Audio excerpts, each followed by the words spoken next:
agak ya, karena emang dari awal itu nggak ada komunikasi ke saya kan orang tua korban gitu. Orang tua korban ada 2 loh setelah ada pisah itu. Dia Instagram atau dia komentar, kadang-kadang kegalauannya dia ada, saya memahami itu.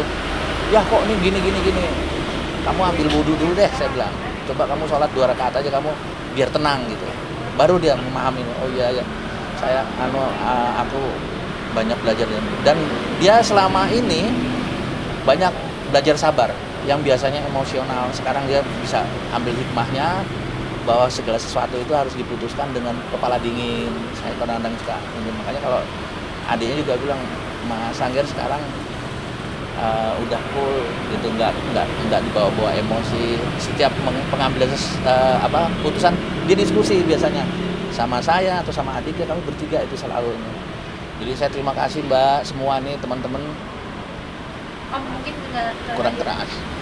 Jadi ketidakhadiran Mas Angger sendiri mungkin dalam beberapa sidang ini apa karena memang belum siap untuk melihat tersangka dan mungkin takut kebawa emosi atau gimana? Salah satunya itu, beliau kan terus terang aja ya, kehilangan anak yang sangat disayangin kan, bagaimana gitu, bagaimana emosinya. Tapi sempat saya bilang, Mas kamu harus nerima kenyataan. Jadi nggak bisa kamu memaksakan ini biar hukum nanti yang berbicara yang sebenarnya. Jadi kamu nggak boleh mendahului apa yang sedang dalam proses hukum. Lah kalau soal emosi itu pastilah. Saya juga kalau lihat emosi, tapi mungkin karena saya bisa membawa bisa memanage lah emosi saya. Saya nggak mau karena nanti begitu saya melakukan hal-hal yang di luar kelaziman, malah perkara itu pindahnya ke saya kan, harusnya ke orang lain. Makanya saya ambil hikmah, saya bilang, Ger, kamu kalau bisa, kenapa dia nggak mau ikut hadir ini? Memang saya yang melarang juga, karena ini bukan saatnya tepat kamu untuk hadir. Makanya saya bilang kalau kamu hadir nanti pada saat kesaksian aja, gitu loh. Teman-teman tahu juga waktu proses BAP kan Mas Angger paling jarang dipanggil. Gitu. Bahkan dia sempat protes, wah ya nggak dimasukin sebagai saksi ya. Saya bilang ya, itu kan nggak kan. Makanya saya bilang ya udah, kalau saya nggak kalau dibilang Angger juga bilang ayah kan deket sekali sama almarhum. Ya udah, saya bilang ayah cuma mensupport dari belakang, apa yang akan kamu ajukan nanti aku bantu, saya bilang gitu. Makanya saya selalu kesini pun saya juga ngomong sama Angger. Kemudian tadi pagi dia belum bangun, mungkin karena buat lagu sampai pagi tuh, cuman subuh doang bangun. Saya nggak sempet, cuman saya WA, aku berangkat ya. Nah terus tadi dia bilang begitu, ya aku pilek ya. Waduh, kamu sakit lagi. Ya udah nih, udah selesai. Saya bilang putusan selanya hasilnya seperti ini. Wah, dia bilang, aduh ya Allah, terima kasih telah memberikan secercah harapan bahwa ini akan diputus adil-adilnya. Harapan saya itu memang saya minta dihukum mati, dan bukan siapapun semua, saya termasuk keluarga besar saya itu harus dihukum mati, karena bagaimana menghilangkan nyawa anak kecil yang mana sedang deket-deketnya dengan kami gitu loh. Makanya saya berharap sekali ini diputus adil-adilnya dan seberat-beratnya lah, karena kalau mereka mengatakan ini ketidaksengajaan ya itu bisa lihat aja dari cuplikan CCTV aja kelihatan kan. Mosok bilangnya itu kekhilafan, nggak mungkin. Makanya banyak nanti kita lihat aja. Jadi saya mohon dukungan dari teman-teman semua, semoga diputus adil-adilnya dan seberat-beratnya. Kalau sedikit terkait mungkin yang motif dari tersangka sendiri, katanya karena tidak direstui menikah. Dengarnya seperti itu. Ya tuh, silakan aja. Ini kan masih awal kan. Nanti akan terkuak fakta-fakta lain, motifnya. Jadi saya nggak mau menceritakan sesuatu yang belum di ini. Tapi dengan bertangisnya itu nggak sih, mungkin dari Mas Angger juga. Motif apa? Motif restuin, Justru saya tahunya kan dari pihaknya mamanya Tamara.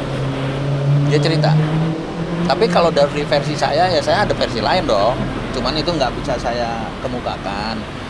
Nanti aja lah, nanti fakta persidangan kan nanti mengarahnya ke sana. Itu pun mohon maaf, bilangnya udah minta maaf, ini musibah. Jadi saya buka lagi ke belakang, tapi nggak usah lah. Jadi itu aja, saya nggak diteror-teroran kok. Tapi dari Mas Anggir sendiri cerita nggak sih ke Om gitu bahwa ada apa namanya imbas teror sendiri ke Mas Anggir? Nggak ada, sampai saat ini Mas Anggir nggak ada. Ada dulu, ada ada di chattingan WA. Itu Mas Anggir sempat tapi saya bilang santai aja Nger, bilang itu kan masih di dunia awang-awang sedang. Saya bilang udah santai aja, nggak usah tanggepin.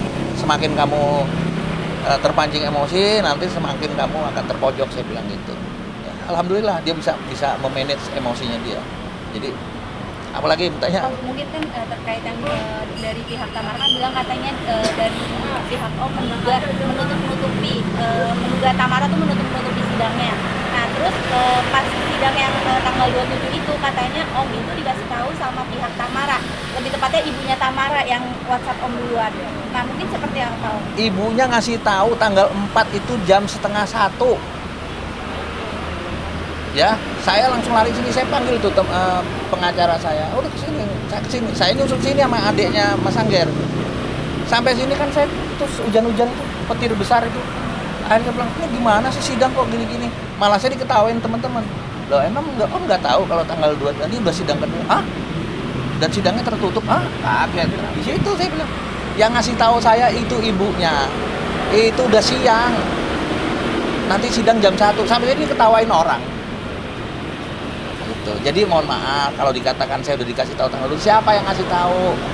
Terus pertanyaan sidang tertutup itu siapa? Katanya JPU bilang permintaan dari pihak korban. Pihak korban yang mana? Saya ini juga pihak korban.